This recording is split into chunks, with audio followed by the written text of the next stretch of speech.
Ցեղասպանություն իրագործեցին 3 փուլով։ Առաջին փուլում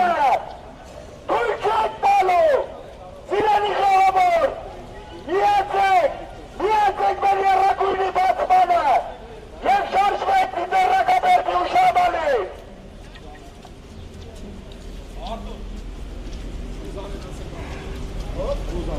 Երիտուրդ ցեղասպանները հայոց ցեղասպանությունն իրագործեցին 3 փուլով։ Առաջին փուլում մոտ 60-ից 100,000 հայ տղամարդիկ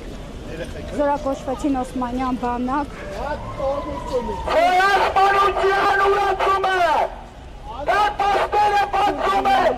դեպի ցեղասպանը, թույլ չենք տալու, որ Նիկոլը թրկացնի Հայաստանը, միացեք ժողովուրդ։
Մերժում ենք հայոց պետականությունը կործանման տանողին։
Ողջույն ձեզ, մենք այսօր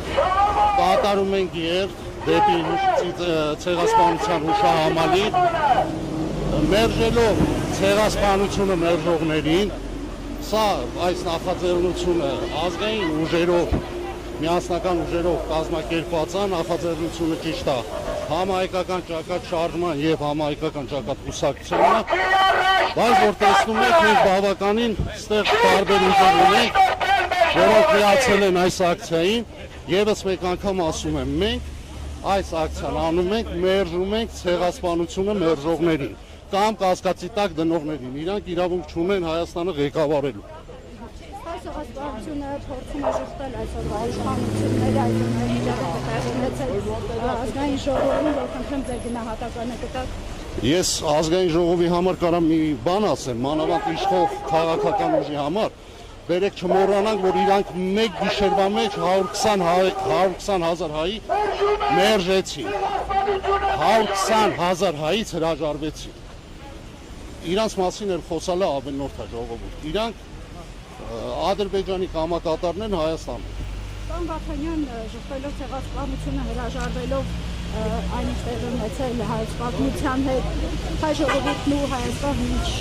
ահաբեկների առաջ կարող։ Տեսեք, եթե վերցնում են ժխտեն հայոց ցեղասպանությունը, սրանք մի բան են, հաշվարկ չեն արել ճիշտ։ Սփյուռքը գոյացել է հայոց ցեղասպանության զոհերի փախստականների շնորհիվ, ովքեր կարեցել են մազապուրց լինեն եւ աշխարհի տարբեր ծայրերում ծավալ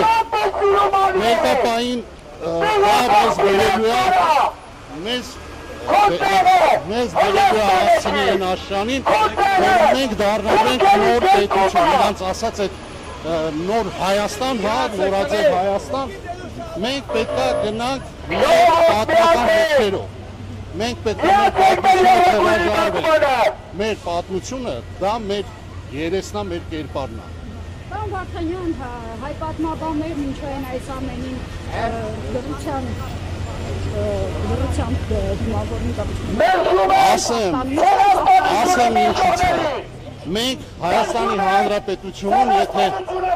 մենք գնահատենք իրական քաղաքական վիճակը, Հայաստանի Հանրապետությունը 94 թվականից զարթված է կլանների կողմից։ 94 թվականից այս կողմ, մինչև այսօր,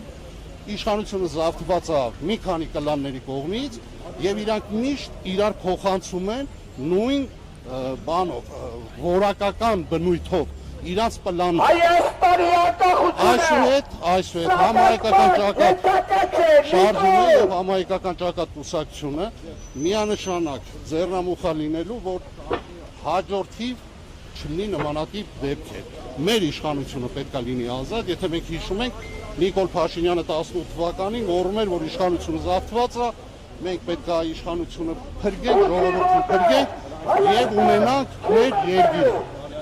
որը որ ապարդյուն բառեր էր եւ չեղավ, ոչ մի բանը չեղավ, չկարեցան։ Այսինքն իրանք պլանավորած ուրիշ ծրագիր ներկայացրեցին ժողովրդին եւ եկան կատարեցին ուրիշ ծրագիր լրի։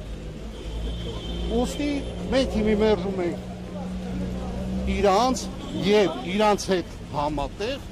այն մարդկանց, ովքեր որ կասկածի տակ են դնում հայոց ցեղասպանությունը։ Պարոն Վարդանյան, ունենք մատենական, որտեղ ձեռագրացիաներով պահպանվում է հայ ժողովրդի ողջ պատմության ընթացքը։ Արդյոք այդ ձեռագրերը Փաշինյանի թեթև ձեռամբ չեն անհետանա, կամ ինչպես պահպանել, հաշվի առնելով, որ կրթվել է նորաձև նախագծի շրջանակներին, ամուսինները, Փաշինյանները փորձում են կրթել եւ նոր իրական Հայաստանի մասին, չգիտեմ ինչ նոր թեզեր են փորձում առաջին։ Ես անցած հարցազրույցին եմ ասել, կրթվելը միշտ է եղել նորաձև, ոչ թե նիկոլական խմբակի ոհմակի համար, այլ հասարակ մականացուների համար, մարդկանց, հայերի,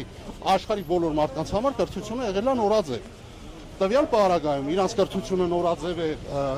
մտնում է այն ֆորմատի մեջ, որը որ իրանք ստանում են Բաքվից, Ադրբեջանից, այդպես մեր պատմությունը խեղաթուրերով, ցեղասպանությունը մերժելով, Հայաստանի տարածքները ճանաչելով որպես Ադրբեջանի տարածք, դա դառնում է նորաձև։ Նմանատիպ այդ, որ ասում եք պատմաբաններ եւ այլն, այդ մարդիկ էլ այսօրվա դրությամբ Նիկոլ Փաշինյանի եւ այդ ամբողջ ոհմակի կամակատարներն են։ Մենք այսօր չունենք մարդ 1000-ից մեկն է, որ հստակ ինքը արտահայտում է իր կամքը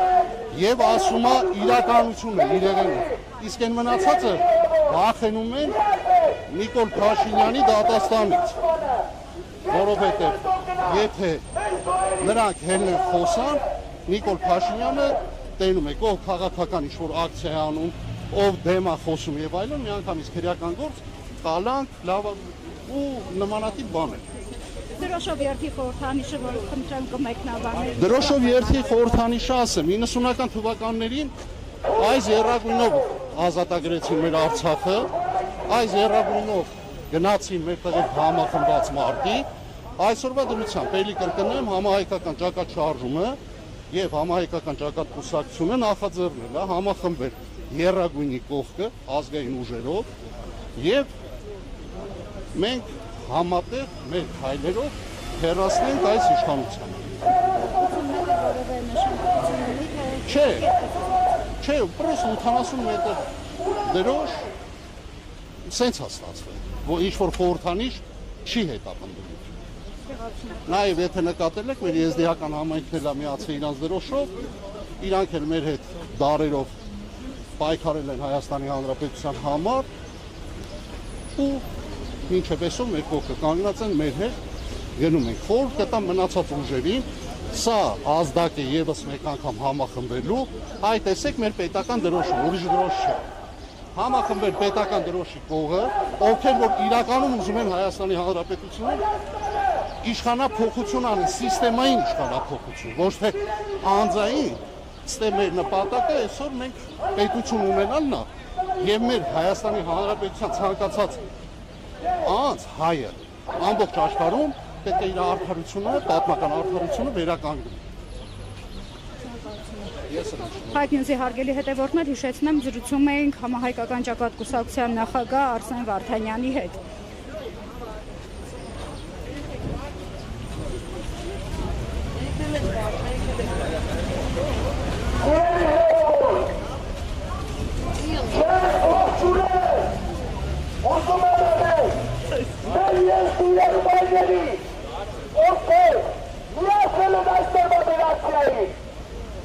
Ողջունում ենք մեր եղբայրներին։